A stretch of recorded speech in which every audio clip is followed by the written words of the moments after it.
So, praise the Lord for our men, mga who are residing in in the church. So, magandang gabi po sa inyong mga andito at sa mga marahil habol pa maya-maya.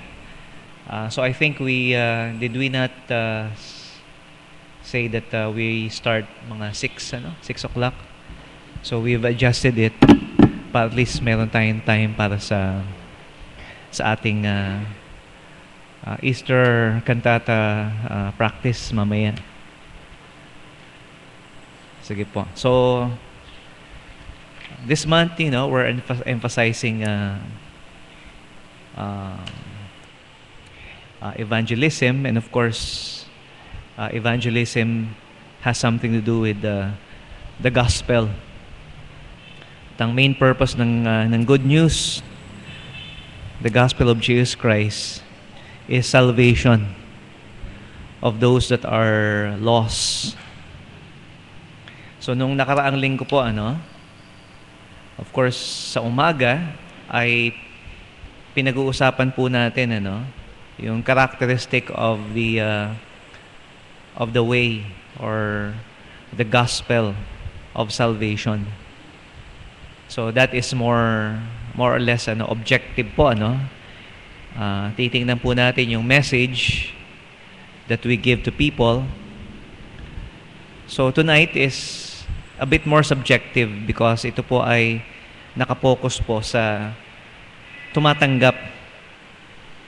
Okay? So hindi ho lahat ng nagsasabing tumatanggap sila has salvation. So I've entitled ito pong pag-aaral po natin since last week, the marks of a true believer, or can also be entitled as the signs of salvation. So sinasagot po natin yung katanungan, ano ba yung evidence or proof that a person is truly saved? And last week po ay tingnan po natin yung justification. Now, that's a big word, Pero simply means, yung tayo po ay declared righteous by God. Sa Romans 5:1, we said, therefore, being justified by faith, we have peace with God through our Lord Jesus Christ. So, if we have been justified by faith, ang resulta po the result of that is peace with God. Okay, justification by faith, we don't see that. Hindi ho natin nakikita sa panlabas na tayo po ay declared righteous, that we are no longer guilty of our sin, that we have peace with God. Pero pinapaniwalaan po natin yung aspeto ng kaligtasan na yan. But paano ho natin mapapatunayan that we are justified by faith and that we have peace with God? So nasabi po natin, merong justification by works. Yung sinasabi po ni James that faith without works, is dead. Having peace with God is invisible. Kung meron kang kapayapaan sa Diyos, it's between you and God. But justification by works, has something to do with peace with man. Okay, yung kapayapaan po natin sa isa't isa. So hindi lamang pala yung kapayapaan natin sa tao, sa Diyos, but what is seen by men, what is visible is our works. At yung works po natin as we mature sa pananampalataya, will the end of it, the goal, mark the perfect man, and the righteous and the upright, behold the upright, the end of that man is peace. So meron pa ho tayong titingnan ngayon na isa pang mark or sign of being a true believer. So manalangin po muna tayo. Our loving Father, maraming pong salamat sa iyo sa simpleng pag-aaral na ito, Panginoon, para maisip po namin na ang mga bagay na hindi po namin nakikita ay meron pong ebidensya sa aming pong pananampalataya. At dalayan ko, Panginoon, sa iyo na ito po ang hanapin po namin habang tinitingnan mo, Panginoon, ang tunay na nihalaman ng aming pong mga puso. Ito po ang aming samudalangin sa pangalan ni Jesus. Amen. Okay, so yung eroplano po na nawawala. So, more than 1 week na, no? Malaking problema 'yon. Kasi ang laking eroplano, no? 777 yata, no? Boeing. Saan napunta 'yon? Okay? Kung namamangha, no, yung mga eksperto saan napunta yung eroplano, mas lalo tayo. Hindi natin masyado naiintindihan kung saan po napunta 'yon. Pero under normal circumstances, kung yan man po ay nag-crash o sabihin po natin na hijack, okay, that's the only two possibilities, ano? Nag-crash o na-hijack, hindi pa rin pwedeng mawala ang eroplano na ganun kalaki and that sophisticated. Kasi meron silang mga backup. Okay? Una sa lahat, yung radio. Yung communication by radio. So, syempre, nakikipag-usap yan sa airport, di ba? Sa tower. O nakikipag-usap sa ibang eroplano.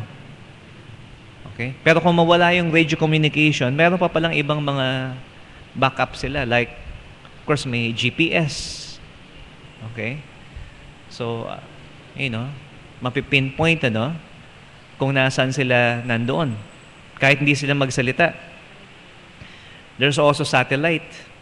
So, may satellite sa space. May satellite sa ground. Okay? And then, meron pa siya tinatawag na na transponder. Okay? Hindi ko alam kung ano yun pero yun yung isang bagay na nagsasabi sa kanila na kung saan papunta yung eroplano o kung saan galing. And then, kung nag-crash man po, hindi pa rin pwedeng mawala kasi merong black box. Okay? Ano ba yung black box? Yung ba yung kinakabit sa TV? Hindi po. Yung black box po ay narinig ko sa TV, orange. Hindi naman black yung orange daw yun, At naka-record doon lahat ng mga, yung mga nangyari. Okay? If they find the airplane. So what I'm saying is this po, pagdating po sa kaligtasan, okay, kung sabihin natin na, ang isang tao po ay hindi ligtas, o iniisip po natin na hindi genuine yung kaligtasan niya, tingnan natin, meron pang ibang mga bagay na pwede po tayong pagbasihan. Okay, ng ebidensya po natin, na tayo po ay tunay na nananampalataya at hindi ho tayo, we're not lost. Okay, spiritually. So, if all of those evidences na ibibigay po natin, we cannot find, there's a good chance that a person might be lost spiritually. Pero may pag-asa po. Okay, kung meron tayong nakikita kahit katiting na na signs, okay, that a person must be a true believer.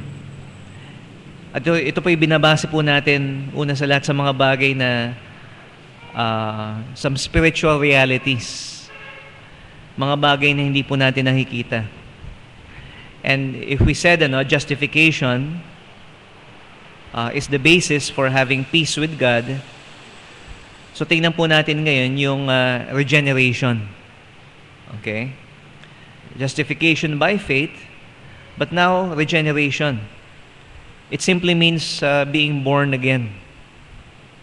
Okay? Mas alam ng mga tao yung born again, Bagamat hindi pa rin talaga nila naintindihan kung ano yun.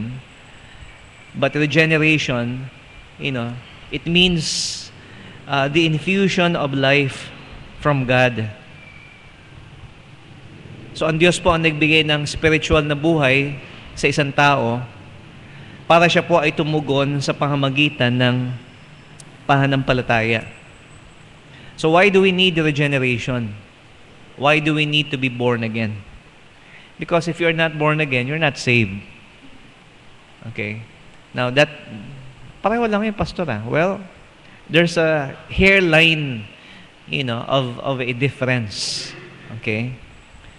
Because kailangan po natin ng regeneration. We need to be born again because we are totally depraved. So wala pong anumang bagay na magagawa po tayo para tayo po ay maligtas. There's nothing in us, there's nothing that we can do to save ourselves. We can't do anything before God na God will be pleased with us, masisiyahan ng Diyos sa atin so that He will want to save us. So we are all together, unprofitable before God. There is none that understandeth. There is none that seeketh after God, according to Romans chapter 3. So we can't do anything. Okay? So that's the bottom line. Period. At yun po ang sabi ni Pablo, in Ephesians chapter 2 verse 1, ano po ang tunay na kalagayan po natin sa harapan ng Diyos bago tayo nakakilala sa Kanya? Well, it says here, "And you hath He quickened, who were dead in trespasses and in sins." So He speaks here in the past tense. "And you hath He quickened." Ibig sabihin po ng quickened, made alive. Who were dead in sin. So lahat po tayo ay pinanganak sa mundong ito. We are dead in sin already. Spiritually, we are dead. We can't do anything about that. Hindi ho natin pwedeng buhayin yung sarili po natin. So total depravity, okay, hindi po ibig sabihin na hindi tayo pwedeng makagawa ng anumang bagay na mabuti o tayo po ay tuloy-tuloy na sa pagiging masama. Pero ang ibig sabihin lamang po ito, there's nothing in us, okay, that can save us, that is worth saving. It's total inability. So wala ho tayo talaga magagawa. So kaya nga po ang sabi ng Panginoong Jesus to Nicodemus sa John chapter 3, "Except a man be born again, he cannot see." So pansinin niyo po, he cannot see the kingdom of God. So hindi lang po ibig sabihin nung pag namatay siya, hindi siya makakapasok at makita yung kaharian ng Diyos. But even right now, okay, he is blind. Hindi niya makita yung paggawa. Spiritually, nothing makes sense to him because he is not regenerated. He is not born again. And he also said to Nicodemus, in the same chapter, "Except a man be born of water and of the Spirit, he cannot enter into the kingdom of God." So kaya nga po sinasabi yun, "Marvel not that I say unto you, you must be born again." So, kailangan po na ang tao ipanganak na muli para makita niya at makapasok siya sa kaharian ng Diyos. At binanggit niya po rito, specifically, born of water and of the Spirit. Now, I'm aware that there are other interpretations of this. Water, they say, is the first birth po natin. Diba? So, pag nanganak ang isang mother, nagbe-break yung water. So, they say that for 9 months, when the baby is in the womb, he lives in this sack, okay, which is, fluid, or water. So water refers to the first birth, and spirit refers to the second birth. So I realize there's that also, that interpretation, which seems to be valid. Okay. But in the scriptures, makikita po natin, that the water, and of course, that's not baptism. Okay? So, may mga naniniwala naman na, dapat mabaptize ka in water for you to be saved. But then, you also need to be baptized, in the Spirit. Okay? He that believeth and is baptized shall be saved. Okay? Yun yung nakita ko dun sa, sa swimming pool, dun sa isang resort na pinuntahan namin. Kaya lang parang pinapatungkulan niya doon, he that is baptized with water. Okay? So, paano ba ito? Sabi ko, parang iba na yata ang paniniwala nila, for you to be saved, you have to be baptized with water. So, I don't know. Okay? But that interpretation exists also. That kailangan mabaptize ang isang tao with water for him to be saved. But the water here, as we shall see later sa Ephesians chapter 5, is the Word of God. Okay? It is the Word of truth, or the Scriptures. So, ang Spirit po rito, okay? Huwag natin isipin kung ano yung Spirit po rito. It's the Spirit of God. Okay? It's the Holy Spirit that works, in the heart of men. Ang Banal na Espiritu po ang nagbibigay sa atin ng spiritual na buhay pag nasa atin po siya. But how is that done? Okay? The Spirit of God works in the hearts of men, infusing them with life by the Word of God. Okay, so we are born again by the Word of truth, by the Scriptures. So sinasabi po sa 1 Peter chapter 1, verse 23. So pinag-uusapan po natin, ano ba yung mga bagay na nagpapatunay na tayo po ay tunay na sumasampalataya sa Panginoon. So we said regeneration, being born again. We can't see that. Okay? And the means of regeneration is by water and of the Spirit. Okay? And we say that the water is the Word of God, and the Spirit, of course, is the Holy Spirit. So, pansin po natin sa 1 Peter 1, verse 23. Being born again, not of corruptible seed, but of incorruptible, by the Word of God, which liveth and abideth forever. So, paano po tayo, how are we regenerated? How are we born again? Sabi po dito, by the Word of God. Okay? So, ano ho ba ang, and this is the ageless question po, Parang katulad po nung, ano ba nauna? Itlog o manok? Ano sa palagay nyo? Chicken or egg? Which comes first? Okay. Kung evolution, egg muna. Okay. And then, simple life, Pero pag creation, alam naman natin, that God created, animals. Okay. So, He didn't create eggs. Okay? So, why did I say that? Yeah, okay. So, ano ba nauna? Yung ang tao po ay nakarinig ng salita ng Diyos and then sumampalataya siya? O meron muna siyang pananampalataya, and then, nung narinig niya ang salita ng Diyos, siya ay naligtas. So, we're not thinking about this yung ano ba yung nauna in terms of minutes or seconds, but logically prior, which is first. Okay? Now, mahalaga po na ang salita ng Diyos ay maitanim sa puso ng isang tao. Okay? Faith is produced by hearing the Word of God.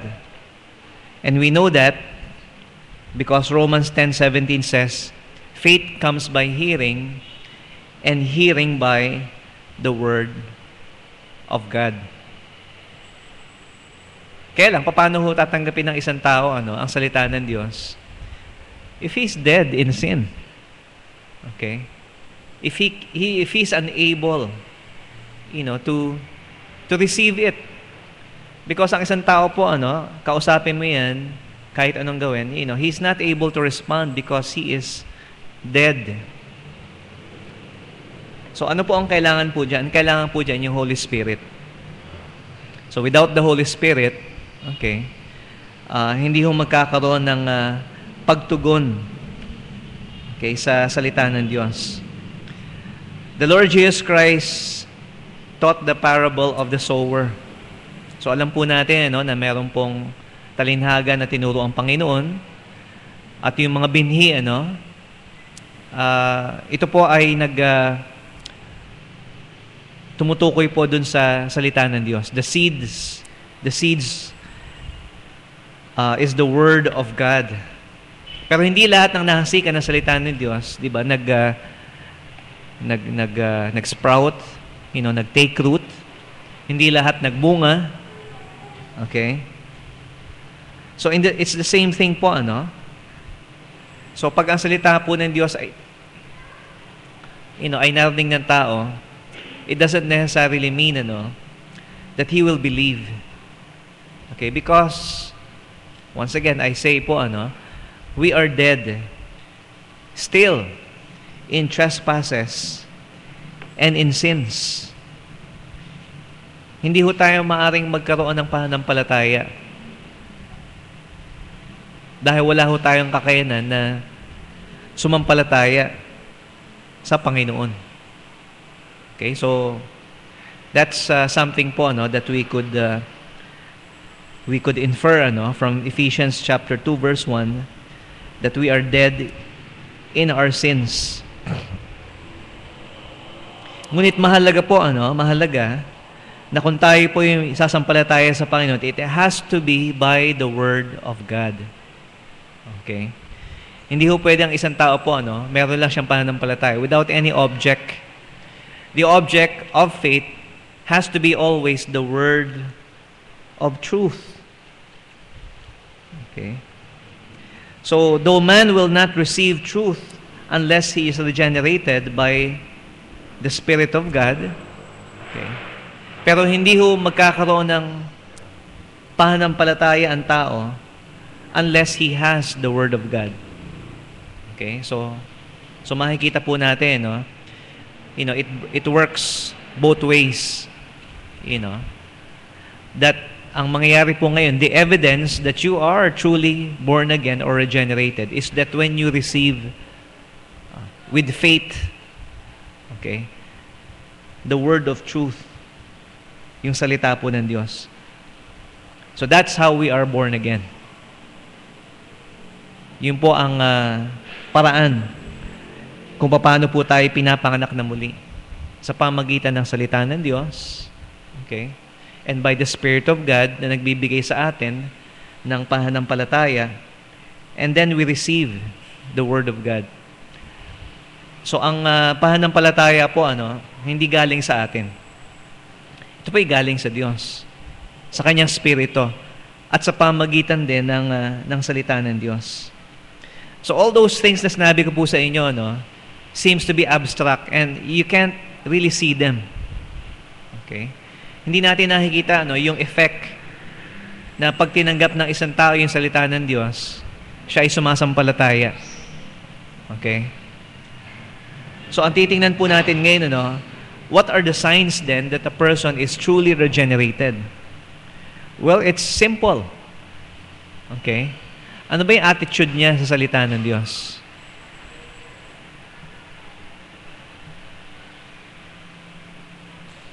magkakaroon po ng pagbabago yung ating pananaw, yung ating attitude, yung ating pong spirit when it comes to the Word of God. So, going back to 1 Peter, 1 Peter chapter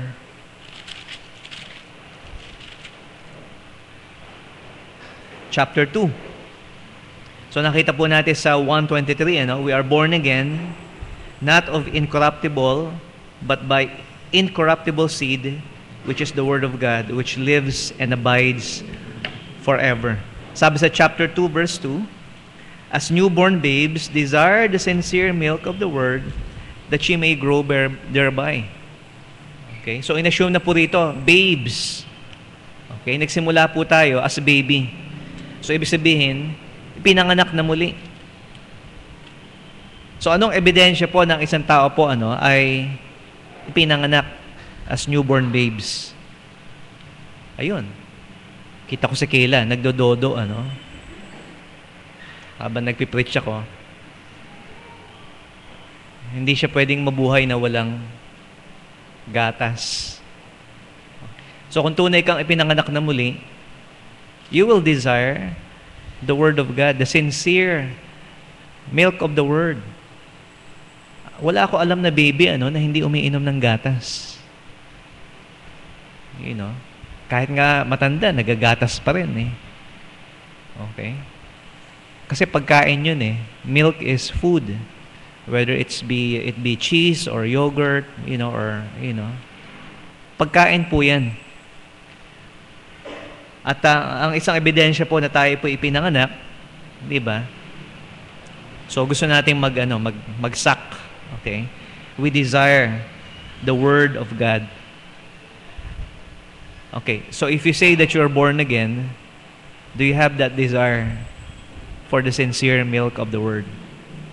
How much is your desire? Okay? Kung sa isang baby, mayat-maya, kung pwede, mayat-maya, andun yung desire niya para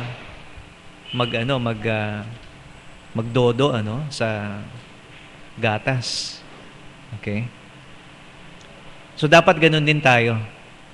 If we are truly born by the Spirit of God, by the Word of truth, so we desire the sincere milk of the Word. The Word of God is also important to us in a sense na siyasay po sa atin ng Panginoon. Jesus repeated this scripture in Matthew chapter 4, verse 4, that man doth not live by bread alone, but by every word that proceeds out of the mouth of God. So, hindi ho tayo mabubuhay sa tinapay lamang. So, kailangan natin ng ulam, ng kanin. So, it's not bread in itself, but food. And not just food, but material things. Yung mga bagay na kailangan po natin para mabuhay tayo sa mundo. Ang sinasabi ng Diyos sa atin, ang isang mananampalataya, hindi lamang nabubuhay by attaining to his earthly and physical needs. He lives by the mouth of God, by the words that come from God. So, andito po ang buhay po natin, mga minamahal, sa salita ng Diyos. And if you don't live, by the Word of God, then tanong ko po sa inyo, how can you say you have life? Kasi yun talaga evidence ng buhay po. If you desire, to be nourished or to eat, then that's evidence that you are saved. You are born again. Ganon din po ang sinabi ni Job sa Old Testament, Job 23:12.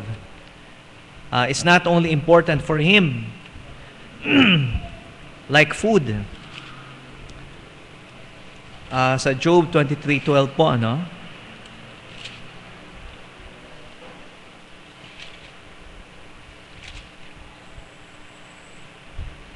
neither have I gone back from the commandment of his lips. I have esteemed the words of his mouth more than my necessary food. So Job, has esteemed or valued or made important, napakahalaga po sa kanya ng salita ng Diyos. Sabi niya, more than, okay, my necessary food. So para po kay Job, okay lang sa kanya hindi kumain as long as he has the Word of God. Okay? Ganun po kahalaga sa kanya ang salita ng Diyos. Okay? Meron ngang kasabihan, no Bible, no breakfast. Okay? Hindi no breakfast, no Bible. But no Bible in the morning, no breakfast. Okay? So I'm not saying, that's the acid test na kung ligtas ka, na, hindi ka nagbe-breakfast hanggat hindi ka nagbabasa ng Bible. Okay? Kasi iba sa inyo, no Bible, no breakfast, pero may kape naman. Di ba? Nagkakape ka. Okay? So ang sinasabi ko lang po, the attitude. Okay? Na mas pinapahalagahan niya. Sa amin, no breakfast, no Bible. Kasi hindi pa luto yung breakfast. Okay? Maaga pa, wala pang breakfast kasi. So, okay lang yun. Pero ang sinasabi po natin, mga minamahal, how important God's Word is to us. Because David said, in Psalm 19:10, more to be desired are they than gold, yea, than much fine gold, and sweeter than honey. So makita po natin for David, wow, his desire for truth, okay, for the Word of God, is more than gold. So hindi lamang po ito sinasabi natin na, ipagpapalit ba natin yung pera o yung treasure sa Bible reading, but it's more than that. Are we willing to submit to the principles of the Word of God, even if it will cost us great treasures? Okay? So, mas mahalaga ito kaysa sa salita ng Diyos. Mas mahalaga itong salita ng Diyos kaysa anumang bagay. So, I've read this in a book that there was this man and he was put in jail. So, nasa prison po siya for some crime, of course. And while he was in jail, he found the Lord. Okay, na-save po siya. And he started reading the Bible. So napansin ng mga in charge nung prison that medyo nag-i-improve yung kanyang behavior. Okay? Nag-i-improve. So that he was recommended for ma-transfer siya sa isang facility for rehabilitation. So pagkatapos ng rehabilitation, free na siya. Okay? So maganda, that's good news. And so nung araw po na ililipat na siya ng ibang facility for rehabilitation and eventually freedom, of course. So sinabi sa kanya, pinapak niya yung mga bagay niya. Sabi ng officer, ano yung hawak mo? Bible. You don't need that. Okay? Hindi mo kailangan yan doon sa pupuntahan natin. You don't need the Bible. So alam niyo yung ginawa niya? Ganun ba? I'd rather stay here in jail. Okay? Mas gugustuhin ko pa andito ako sa prison, kaysa pupunta ako doon and not have the Word of God. Because it was by meditating on Scriptures that his life has changed and improved. So siguro iisip ng mag-rehab sa kanya, hindi natin kailangan ng, that ng Bible, Hindi dapat tayo magtiwala dyan. But for him, it was so important that he has the Word of God. Okay? So, another thing po, and this might even be related to what we talked about last week, that they love the law. Sa Psalm 119. So, the law, the commandments are synonymous to the scriptures. Okay? So, bawat verse po rito, sa Psalm 119 has a reference to the Word of God. Okay? Whether it be judgments or law. And it says here, sa verse 165, sabi dito, great peace have they which love thy law, and nothing shall offend them. Alright, so, sinasabi po dito, those that love the law, which is God's Word, they have great peace. Okay. And they will not be offended by them, by the scriptures. So, one thing po, na makikita po natin, sa salita ng Diyos. Of course, it comforts us. But sometimes, it rebukes us. It tells us what our problem, really is. Okay? Pinapakita po sa atin yung ating mga flaws, our errors, our sin. And, if you're offended by the Word of God, you will turn away from it. Okay? If somebody rebukes you and corrects you, okay? And human nature, of course, ayaw natin yung isang tao nagko-correct sa atin. So we avoid them, we turn away from them. Pero alam niyo kung ano sinasabi ng Panginoon, when the Word of God does that to us, when the Word of God reveals to us yung ating pong pagkakasala, instead of turning away from the Word of God, from the truth, okay, the more that we love it, great peace have they which love thy law, and nothing shall offend them. So, bagamat ang salita ng Diyos, minsan ay masakit po, nagsasabi po sa atin ng ating mga pagkukulang, pero mas lalo ho natin iniibig ang salita ng Diyos. And we have great peace. The Word of God also provides for us cleansing. So ito po yung reference that we pointed out in Ephesians chapter 5 verse 26. So yung cleansing po.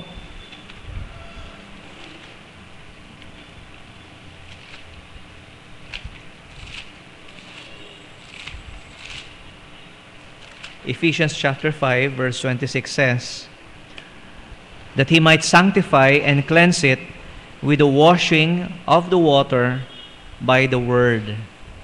Okay? So ito po nagagawa ng salita ng Diyos sa atin. It sanctifies us.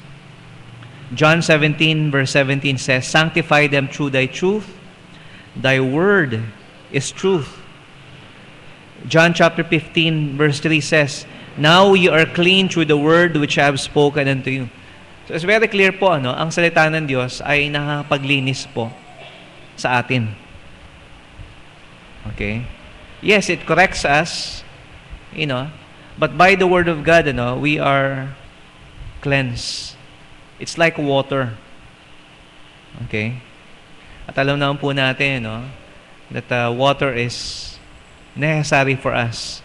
Not just to live or survive, but water is important, for cleansing. Okay? So you don't take a bath every week. Okay? Kung may tubig naman, Okay? Now, if some of you would take a bath, like, when you spend time with the Word of God, or go to church, okay, you will stink if you only take a bath once a week. Ibig sabihin, kung pupunta lang po tayo sa church, doon lang po natin talaga tinatanggap yung salita ng Diyos. Then I tell you, spiritually, we do not do well. Kasi hindi ho tayo naliligo lang pag pupunta sa church. Tama ba yun? Siyempre, dapat maligo kayo bago pumunta sa church. Pero kung papapiliin kayo, walang Bible o walang ligo? Para sa akin, pareho. Importante yun, Pero, if our priorities are right, kung gaano po natin pinapahalagahan yung ating hygiene, which is daily, then spiritually, that ought to be the case, also. So, dapat araw-araw po, naghuhugas tayo ng kamay, naghuhugas tayo ng katawan, and spiritually, that should be something that, ought to be a habit for us. Because it is by the Word of God that we are cleansed. At yung desire po natin na maging malinis, is part of our generation. Part of being born again. The Scriptures also gives us assurance of salvation. So, paano po natin nahalaman na tayo po ay ligtas? Sa pamamagitan po ng salita ng Diyos. John 5:39, search the Scriptures, for in them you think that ye have eternal life, and they are they which testify of me. So, ang salita po ng Diyos, ay nagbibigay po sa atin ng knowledge of eternal life, of Jesus Christ, because it testifies of the Lord Jesus.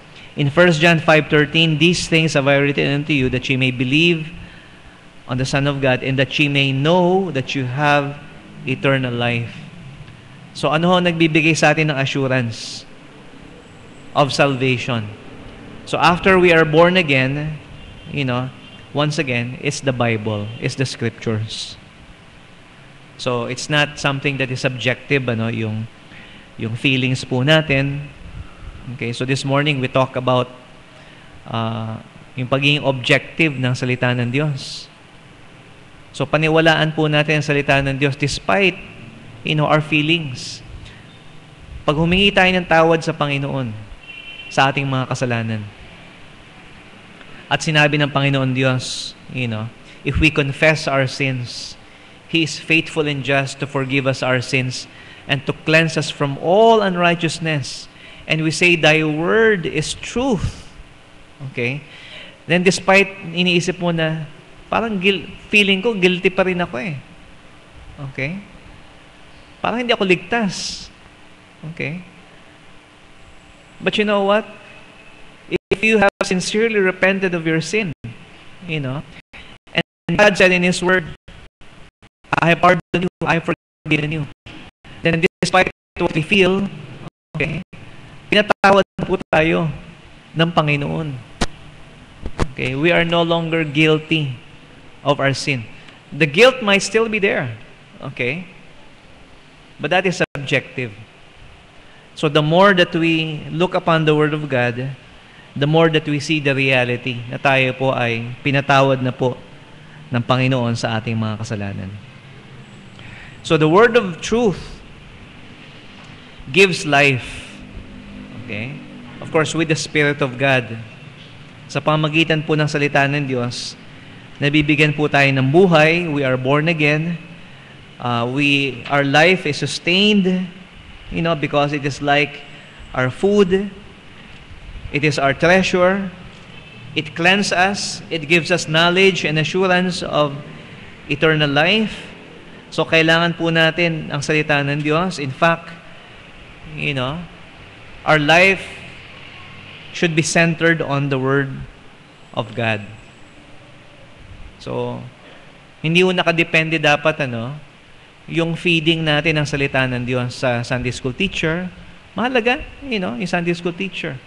Mahalaga yung pastor. mahalaga yung teacher. Pero kung wala po sila, mga minamahal, how will you survive spiritually? Kung wala tayong desire po, to know God by the Scriptures, then that is one sign that is missing from us. But it's not just knowing and understanding the Word of God. Obedience is also necessary. Obedience to the Word.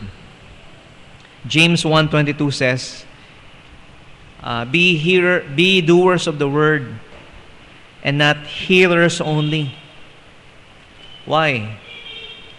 Because it says there, you are deceiving yourselves. So, dinadaya daw po natin yung ating sarili, if we are hearers only and not doers of the words. So, ang point po, mga minamahal, of receiving the Word of God is that it enables us to follow Him, to obey Him. So, hindi ho tumitigil dun sa gusto kong makinig ng salita ng Diyos, gusto kong pag-aralan ng salita ng Diyos, but yung application. Okay? And so we conclude once again with a statement, the evidence that a person is truly saved is when that he has a desire to know Christ through His Word and to obey it. To know God's Word and to obey it is a good sign that the person is truly believing in the Lord. Okay? So, may God bless His Word. So, tayo po yung manalangin. Lord, maraming pong salamat sa iyo po, Panginoon. At ipakita mo, Panginoon, sa amin. Please validate our claim that we are your children. As soon as possible po, Panginoon, help us, Lord, to see if we truly have a desire for your words. Kung mas tunay po namin pinapahalagahan ang inyong pong mga salita kaysa sa anumang pong bagay na maaaring pong tangkilikin po namin, beyond our employments, our duties, responsibilities, our entertainments. The Word of God, the Word of truth should take priority sa lahat po ng dapat po naming gawin po, Panginoon. Tulungan mo nga po kami, Panginoon, sa pagtanggap ng iyong salita na matupad po namin po, Panginoon. Maraming po salamat para sa sign na ito, sa tandang ito, Panginoon, na hindi po mahirap na malaman para sa amin kung kami po, Panginoon, ay tunay na kumikilala, Panginoon, sa iyo. And Lord, may you bless us for this in seeking, Lord, the truth in ourselves. This we pray in Jesus' name. Amen. Okay.